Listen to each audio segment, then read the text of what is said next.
Eslovênia, em Recife, e presidente do Instituto de Pesquisas Estratégicas em Relações Internacionais e Diplomacia, senhor Rainier Michels.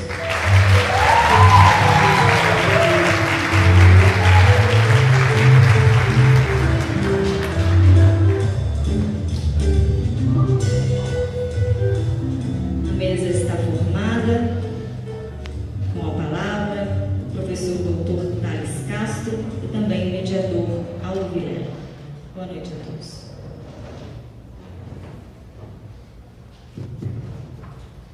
Muito boa noite a todas e a todos. Eu quero saudar a nossa diretora-geral, irmã Miriam Vieira, sempre muito atenciosa e apoiadora desse nosso quarto CIRIP, nosso quarto Congresso Internacional de Relações Internacionais de Pernambuco, cujo tema central é o lugar dos BRICS nas relações internacionais contemporâneas. Eu quero saudar meu dileto amigo e colega, professor Dr. Cláudio Brandão, e saudar em nome de quem, estendidamente, todos os nossos docentes. Também quero saudar e acolher com carinho todos os nossos discentes, egressos e certamente também alunos e pesquisadores extramuros, fora naturalmente aqui da Faculdade Damos. Nós acolhemos a todos com muito carinho.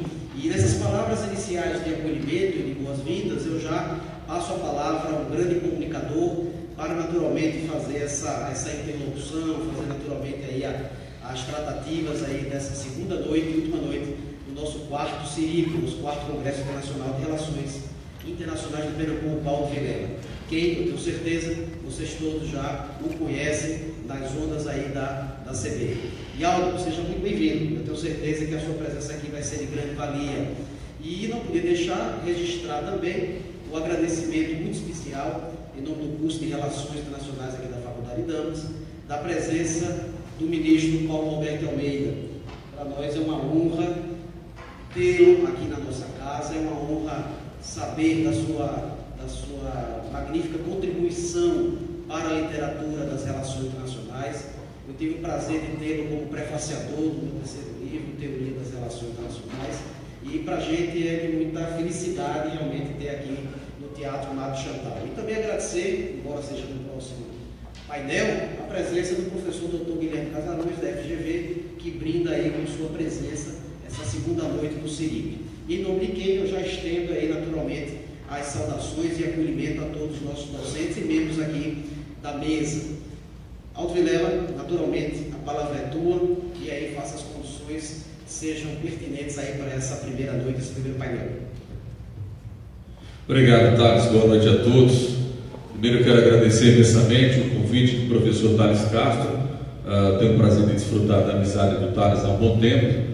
O que é bom é poder ver tanta gente jovem aqui, já engajada, né, já ávida para saber mais, para ter um conhecimento mais amplo.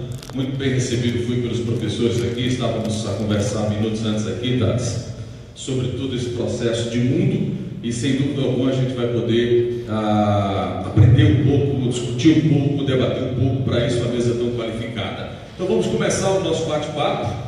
O Dr. Paulo Roberto de Almeida vai falar por 30 minutos, por 25, por 20, por 40, ele aqui define, e a gente vai, dentro do possível, interagir com vocês aqui e, claro, ampliar o debate com os que estão presentes aqui à mesa. Dr. Paulo, nosso agradecimento mais uma vez e vamos bater um papo. Muito obrigado, boa noite a todos, é um prazer estar aqui em Recife. Estive na capital pernambucana algumas vezes, mas é a primeira vez que eu venho à Faculdade Damos. Agradeço ao meu bom amigo, professor Thales Castro, por esse convite, essa oportunidade para estar com vocês e transmitir um pouco das minhas reflexões pessoais. E isso acho que é importante ressaltar, apesar de eu ter sido convidado como diretor do Instituto de Pesquisa e Relações Internacionais, que é um dos órgãos da Fundação Alexandre Guzmão, vinculada ao Itamaraty. Todos os meus argumentos engajam a mim pessoalmente e não no Itamaraty, na medida em que eu tenho reflexões pessoais sobre os BRICS, não é?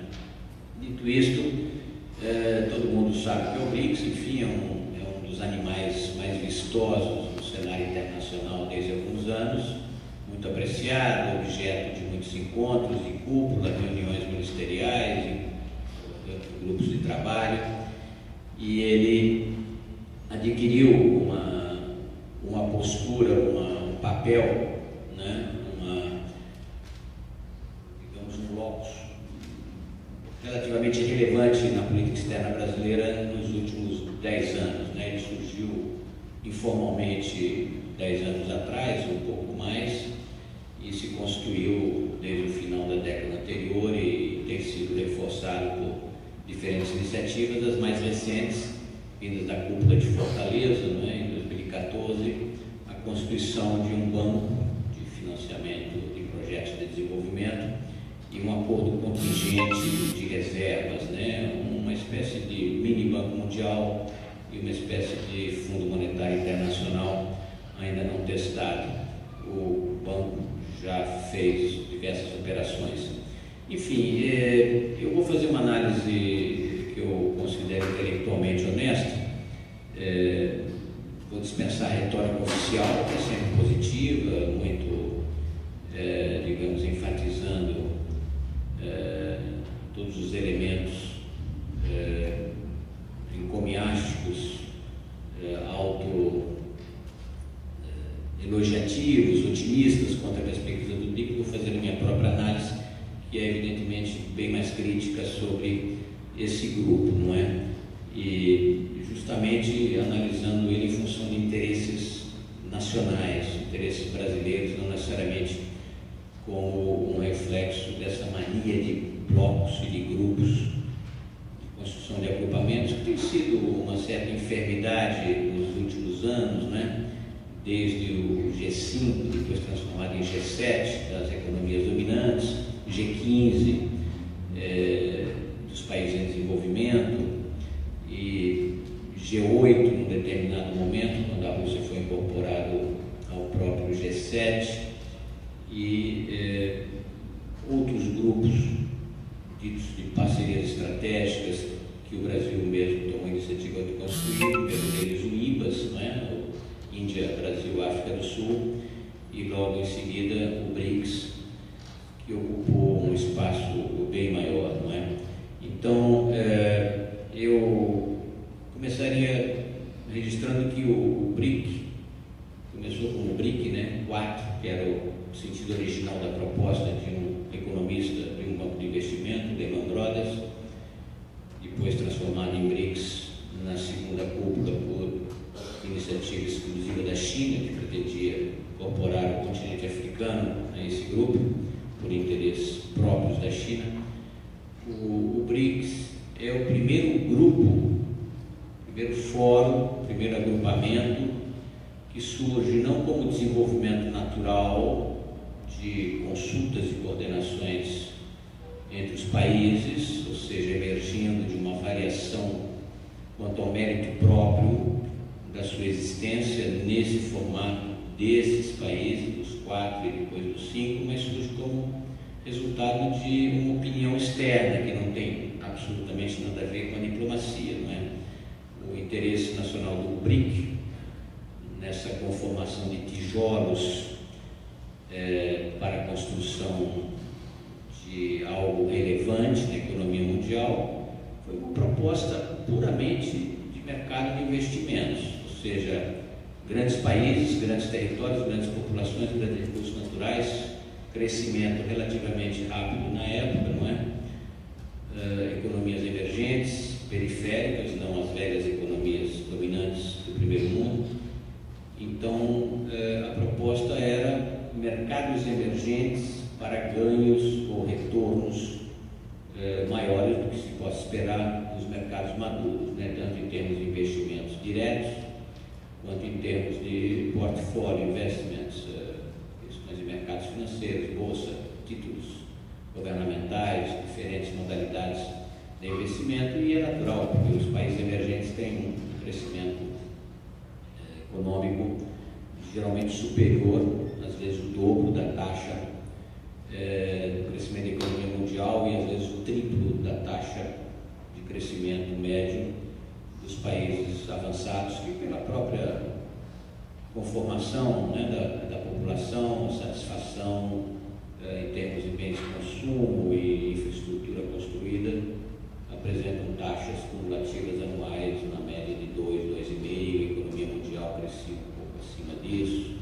3,5%, 4%, talvez os emergentes estavam crescendo quase o dobro disso, pelo menos os emergentes dinâmicos da Ásia, geralmente. Então, é um grupo que surge com uma certa artificialidade, na medida em que foi uma coisa com certo appeal de marketing, né, BRIC, e depois grandes ganhos de mercado, ou seja, investidores institucionais ou investidores diretos de economias credoras, de economias poupadoras, investidoras poderiam realizar o dobro dos ganhos do que nos seus próprios mercados, taxas de juros menores, não é?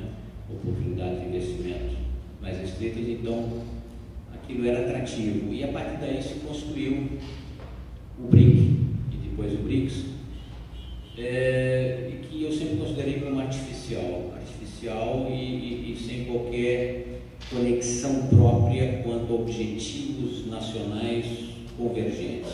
Por que esses 4? Por que não outros? Não é? Claro que há o apelo da sigla e há o apelo dos supostos retornos ampliados, mas por que esses países extremamente desiguais, não é? Na verdade, 3 na Ásia e 1 na América do Sul e depois um africano, enfim, com histórias diferentes, com situações geopolíticas e geoeconomias extremamente diversificadas,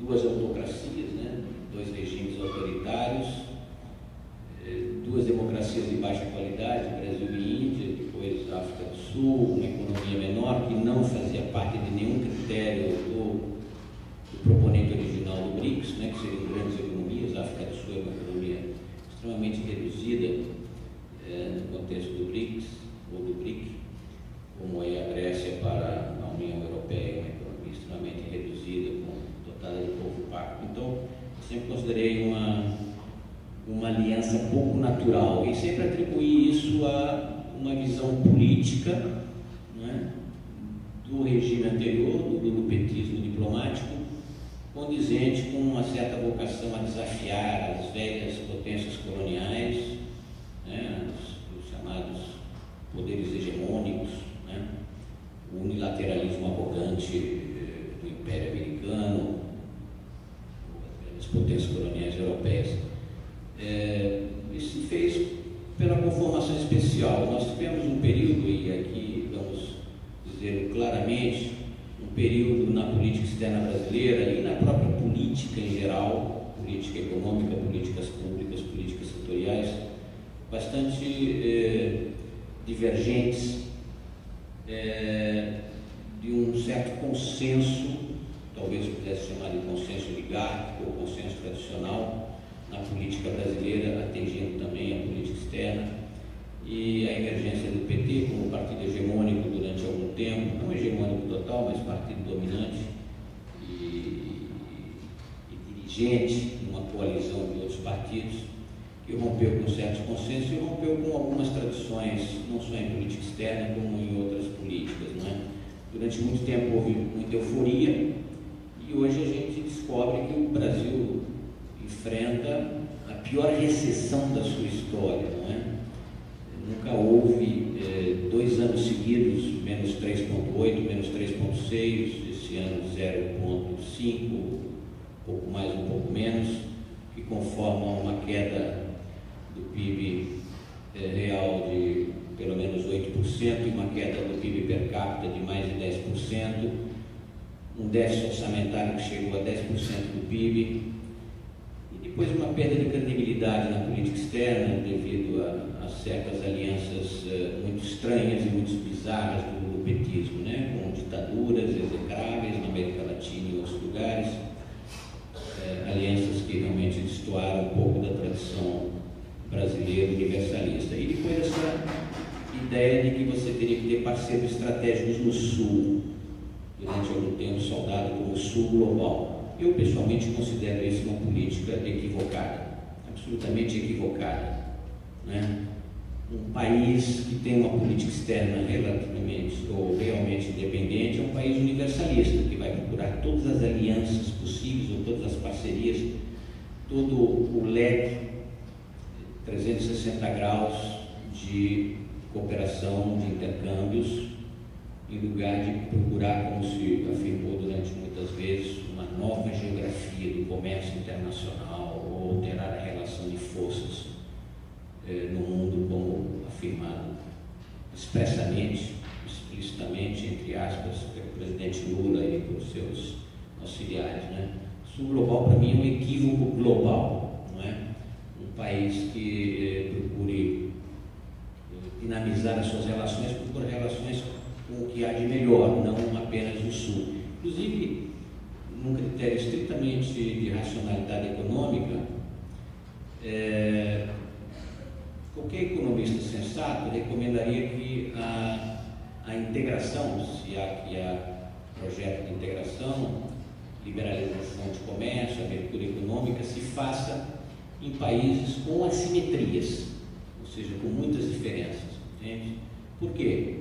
Porque se você tem homogeneidade produtiva, não é? Baixa complementaridade de fatores, você não terá integração. Que é o caso dos países do Sul em geral, exportadores de commodities, não é? As integrações mais dinâmicas, digamos, seminais, né? São aquelas que se fazem com assimetrias, né? Países dotados de capitais, tecnologia, know-how, e países de menor desenvolvimento relativo. O normal seria que houvesse integração norte-sul, né? Exportação de capitais de um lado, exportação de commodities de outro, transferência de capitais, investimentos. As integrações sul-sul se dão num baixo nível de complementaridade recíproca, não é?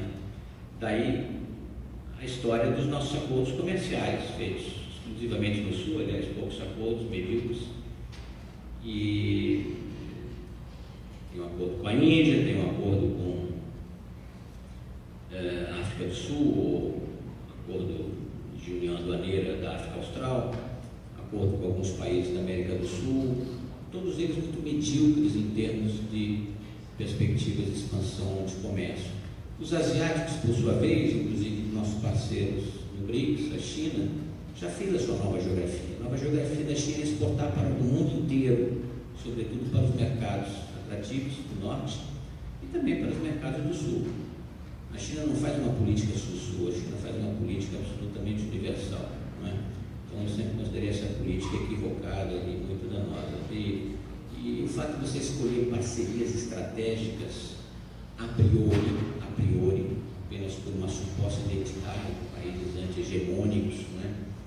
Isso é uma pré-juízo, como dizem os argentinos, um pré-conceito, não é? É uma prevenção ideológica de que apenas os anti-hegemônicos é que serão favoráveis. Não é verdade isso. Não é verdade.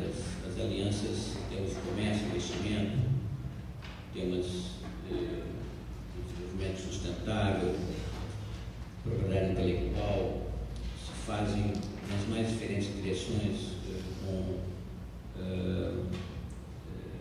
os parceiros que têm as melhores potencialidades em cada área, não é? Então, é preciso ser absolutamente pragmático. Eu desenvolvi muitos argumentos em torno disso, não vou ler o meu texto, ele está disponível através da minha página, do meu blog, ou na plataforma academia.edu. Vocês vão ter lá um texto de 29 páginas sobre o lugar dos BRICS na agenda brasileira e internacional.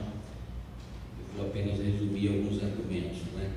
O BRICS justamente não é um agrupamento de integração econômica, não há nenhum acordo comercial entre eles, nenhum acordo. Era um grupo para fazer uma certa contrapartida ao G7, depois que a Rússia se desentendeu no G8, né? A Rússia era muito cobrada por determinadas opções no G8, sobretudo em termos de direitos humanos, né? Houve muito assassinato de jornalistas na Rússia e um certo crony capitalismo, como se diz, né? Um capitalismo promíscuo, feito de muita intervenção estatal, e os últimos eventos, desde a invasão da Crimeia, né? E o assédio à Ucrânia, digamos assim, que já foi independente. Aliás, a gente está comemorando hoje justamente 100 anos da Revolução de Outubro, não é? 25 de outubro, que se conta no calendário ocidental 7 de novembro, quando a Ucrânia se tornou independente, e ela foi independente durante um certo tempo até ser esmagada pelo Exército Vermelho, não é? A Ucrânia, a Geórgia, enfim, e você tem uma grande autocracia que é a China. A China é um país absolutamente extraordinário no plano econômico. Nunca houve nem nunca haverá algo igual à China na história econômica do mundo. É um país que durante mais de 3 décadas cresce a uma média de 8%, dobrando a renda per capita a cada 16 ou 17 anos, é algo que nunca houve e nunca mais haverá na história do mundo, e é um país extremamente positivo no plano da economia mundial, a começar, e é uma espécie de locomotiva, pelo menos para a produção de bens, poucos serviços, em termos de financiamento e investimento, ela está emergindo justamente, mas é um dos poucos países hoje que defende a globalização, acordos de livre comércio, livres intercâmbios, não é? Apesar de que isso de forma clara e hipócrita, como fazem todos os promotores e determinados interesses da sua inserção na economia mundial. A Inglaterra já defendeu o livre comércio no século XIX, fez muitos acordos desiguais, depois se tornou protecionista.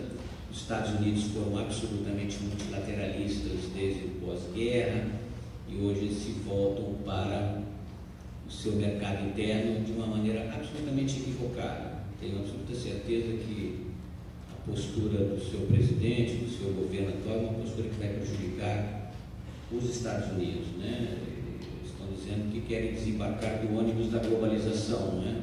Estão pedindo para parar porque eles querem caminhar sozinhos, fazer a América grande novamente. Eles vão tornar a América menor, não é?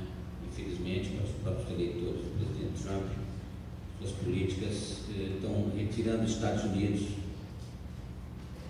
das grandes correntes mundiais, a começar pela abolição da parceria transpacífico, o abandono de negociações com os europeus, renegociação do NAFTA, denúncia de acordo de livre comércio com a Coreia do Sul e outros países, ou seja, um abandono daquilo que fez a América grande, justamente, que é a abertura unilateral para o mundo e uma espécie de promotor dos avanços do sistema de comércio internacional do pós-guerra.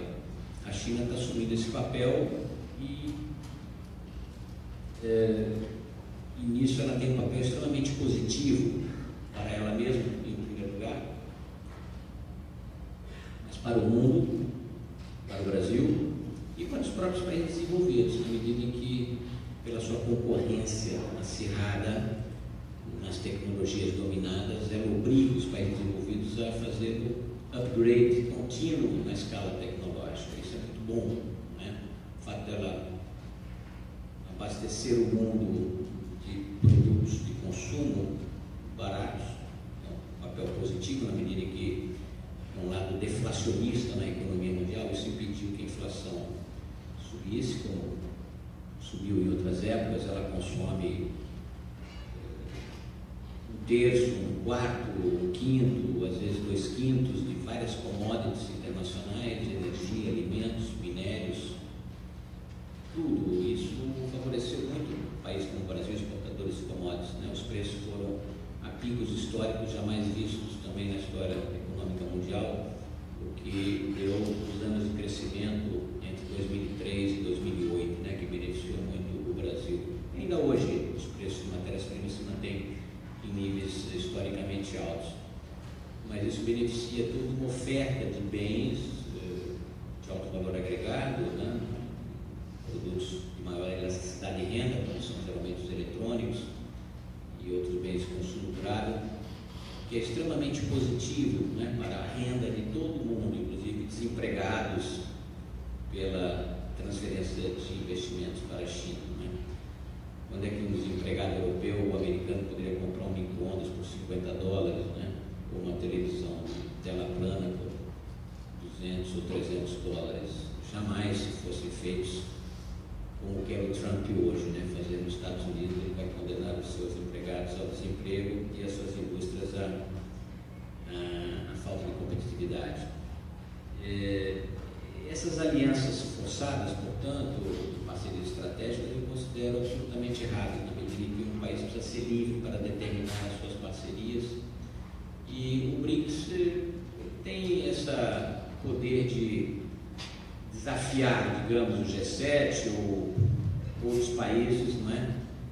em emular taxas altas de crescimento. Mas, na verdade, o BRICS hoje está baseado na China, constitui metade do seu peso próprio, não é? Em termos de PIB, de comércio, investimentos, reservas internacionais, e a Índia, que ainda tem um grande crescimento também, aliás, tem um crescimento da produtividade superior ao da China atualmente, e porque os outros 2 ou 3 do BRICS, Rússia, Brasil e África do Sul, estão em recessão ou por uma fase quase que estagnacionista do seu crescimento, e tem contribuído um pouco para ser a locomotiva da economia mundial. Tanto é assim que o próprio banco promotor da ideia já desistiu há muitos anos de ter uma carteira BRICS, né? Existia uma carteira BRICS, ou seja, um portfólio de investimento que era uma cesta de produtos do BRIC, né?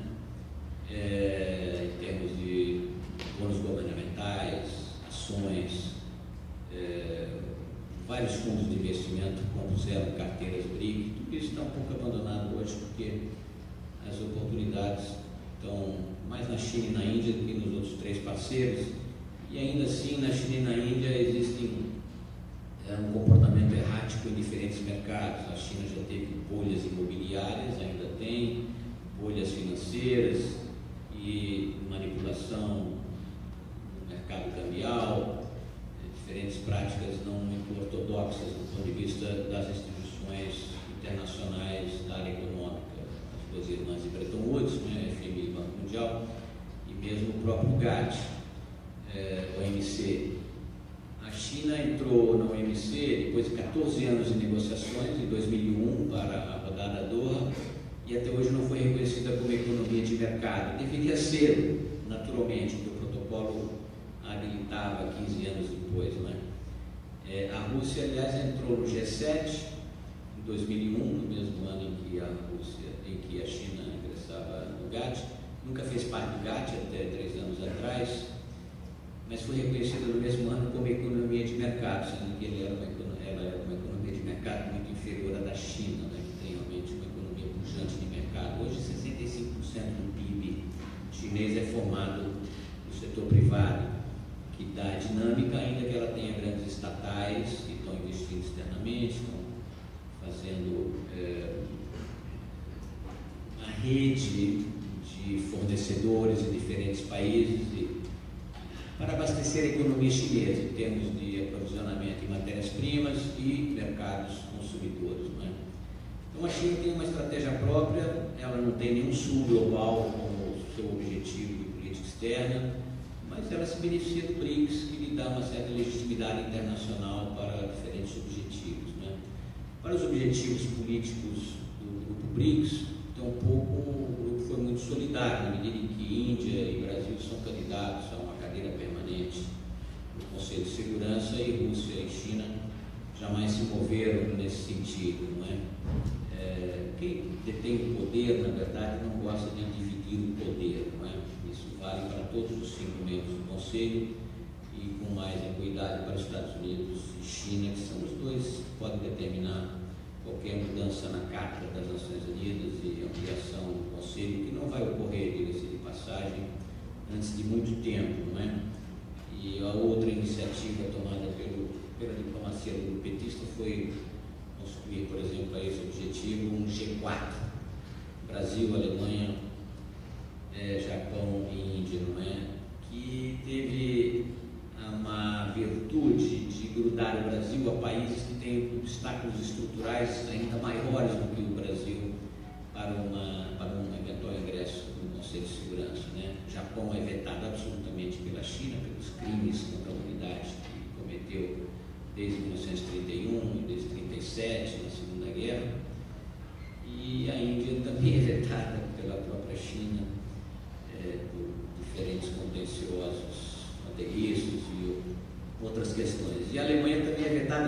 próprios parceiros europeus, não é? Assim como o Brasil tem os seus opositores na própria região, entre eles Argentina, México e alguns outros países. Então, existem determinadas escolhas do período diplomático anterior que eu considero equivocadas, mas que são mantidas. São mantidas porque há uma certa inércia na política externa e é difícil que países que se engajam em uma determinada via, em algum momento façam volta atrás, né, digam que aquilo tudo não vale e vamos, dizem os argentinos, borrón e cuenta nueva, né, passar a borracha e começar a contar outra vez. Isso em diplomacia é mais difícil, na medida em que a diplomacia é feita de passos bem medidos, ponderados, com uma certa estabilidade, permanência, resiliência e continuidade. Mas, enfim, o BRICS existe, ele tem as suas realizações. Eu não vejo grandes realizações, a não ser no espetáculo teatral do marketing mundial, né? Sempre existe imprensa para fazer photo opportunities de chefes de Estado se reunindo e proclamando as virtudes de caminhos alternativos. Quais são esses caminhos alternativos? Eu não sei bem. A economia mundial enfrenta problemas enormes hoje. Eu não diria tanto problemas estruturais, eles sempre vão existir, não é? Essas assimetrias sempre vão existir. Isso faz parte da história econômica mundial, esse lento movimento de upgrade na escala tecnológica, na escala da densificação, da complexidade produtiva. O Brasil é um país que, a despeito das exceções, vem progredindo nas ciências, né? Menos na tecnologia, mas adquire conhecimento, ganha experiência, né?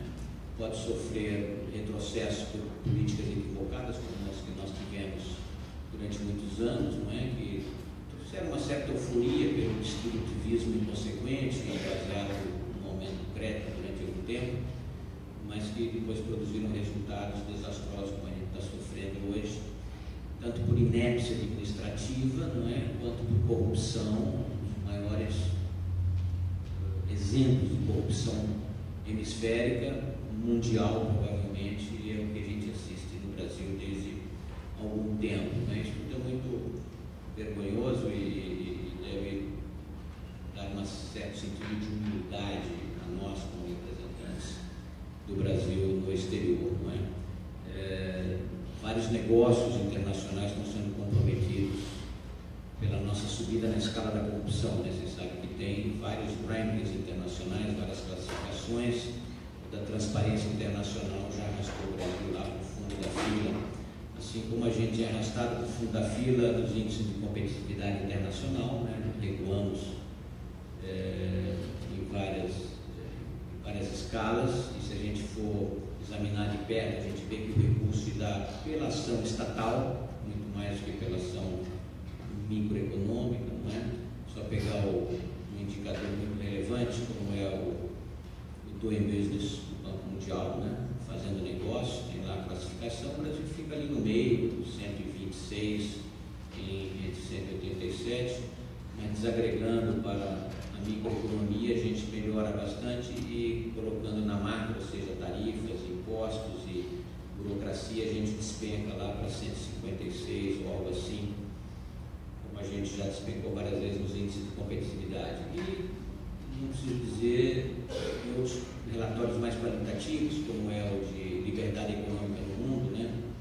Economic Freedom of the World, um outro relatório, que também coloca o Brasil no último escalão, no vermelho, né? Saindo as 4 classificações, dos mais livres, dos menos livres,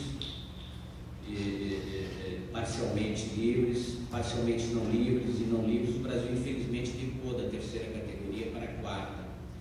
Isso a gente vê quando o Senado está discutindo o que fazer com o Uber, não é? Ou seja, traindo a confiança dos consumidores em dispor de serviços absolutamente livres, enquadrar as pessoas num emaranhado burocrático, fiscalizador e provavelmente tributário, né? Positivo, extremamente negativo no plano da economia mundial. O Brasil, infelizmente, é um país que não tem liberdade econômica. desse ponto de vista, ele é menos capitalista do que a China. Isso eu posso afirmar, porque eu estive na China, morando lá durante alguns tempos, constatei que a China é uma perfeita autocracia, não é?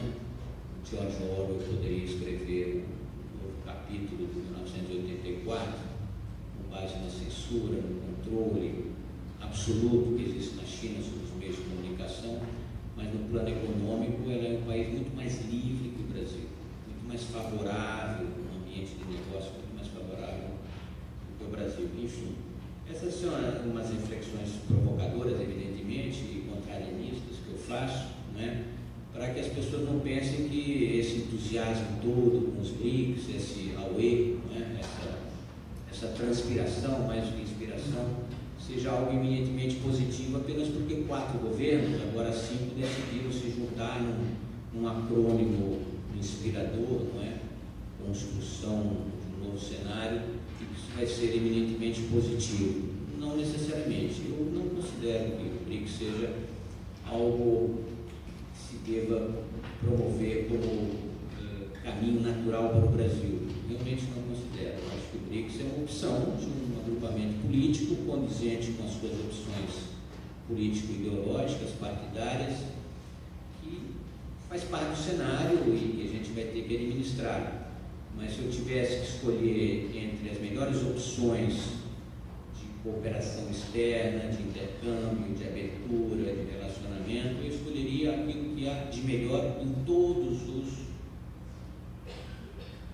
as pontas de uma rosa dos ventos absolutamente universal, sem discriminações, sem qualquer prevenção ideológica. Enfim, essas são as minhas considerações provocadoras de início. Muito obrigado.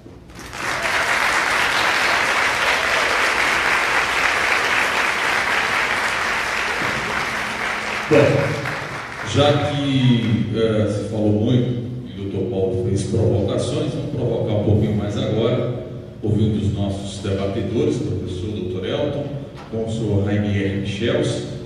Vamos começar com o professor Elton, que está ali atento, ouvindo, e certamente tem questionamentos, provocações e indagações a fazer. Muito boa noite a todos. Boa noite a nossa diretora-geral, irmã Miriam. É uma satisfação para mim estar aqui no quarto CELIP e dividir a banca com o professor Paulo Roberto de Almeida, o ministro Paulo Roberto de Almeida, que eu cito 26 vezes na minha tese de doutorado.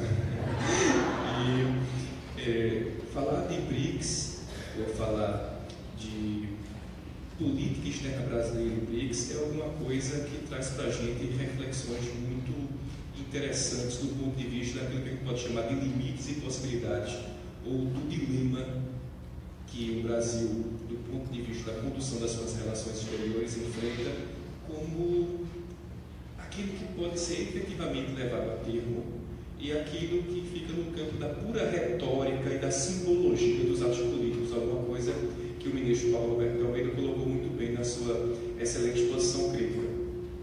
A primeira provocação que eu coloco, e deixo para os demais colegas debatedores e expositor, é sobre a dificuldade de você harmonizar interesses de 2 grandes grupos de estados que compõem os membros do acrônimo BRICS. Você tem Brasil, Índia e África do Sul, que são potências regionais hegemônicas com aspirações a global player, com maior protagonismo no pós-Guerra Fria, que tem uma lógica de atrair investimento estrangeiro e buscar exportar capital para os países menos desenvolvidos, e a Rússia e a China, que são casos à parte. Na verdade, Rússia e China, per si, já dariam cada um capítulo enorme da história política e econômica mundial. Rússia e China são grandes potências emergentes, estados dotados de abundantes recursos econômicos e militares, capazes de influenciar decisivamente a política mundial.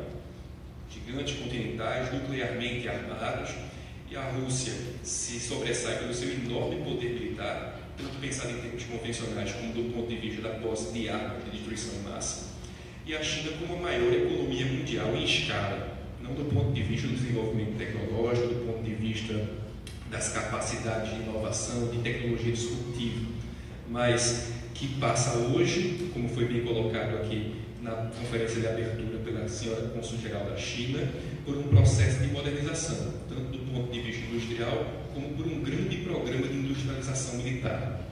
Então, isso tudo coloca dificuldade de harmonização para que você possa pensar em parceiros que têm, no meu entendimento,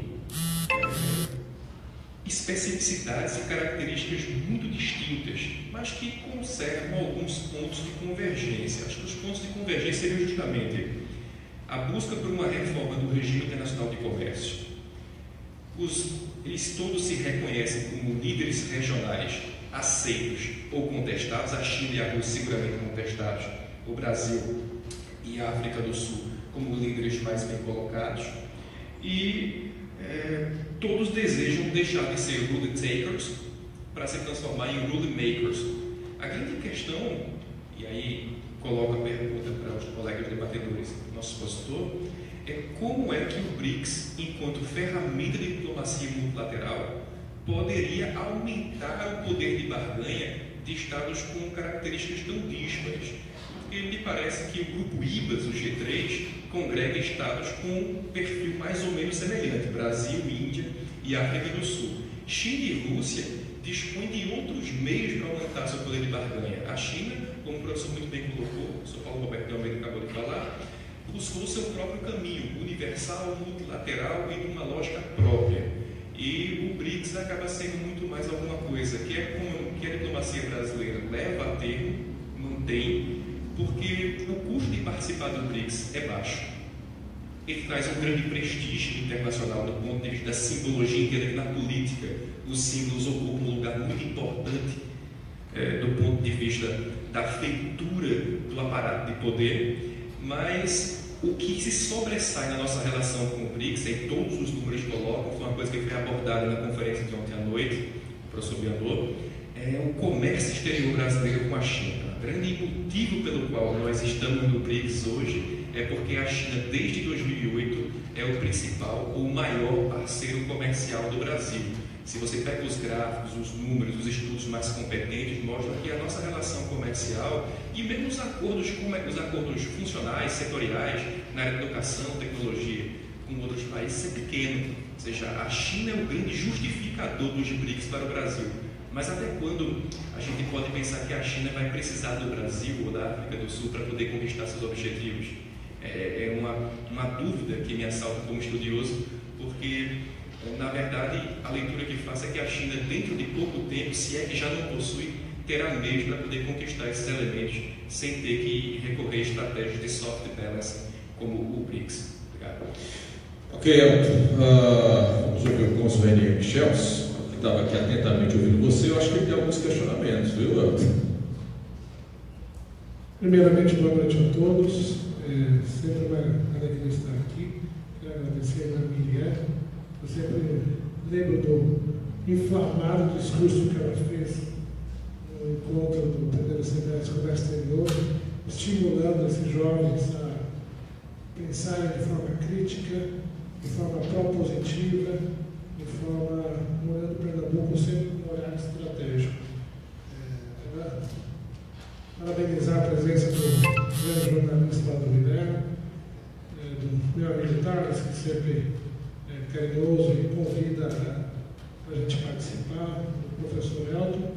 E realmente é uma honra estar aqui com o ministro Paulo Roberto, que colocou tantas observações e formas de ver diferente até aquilo que às vezes a gente vinha observando de forma, uma visão bastante unilateral, uma visão bastante crítica.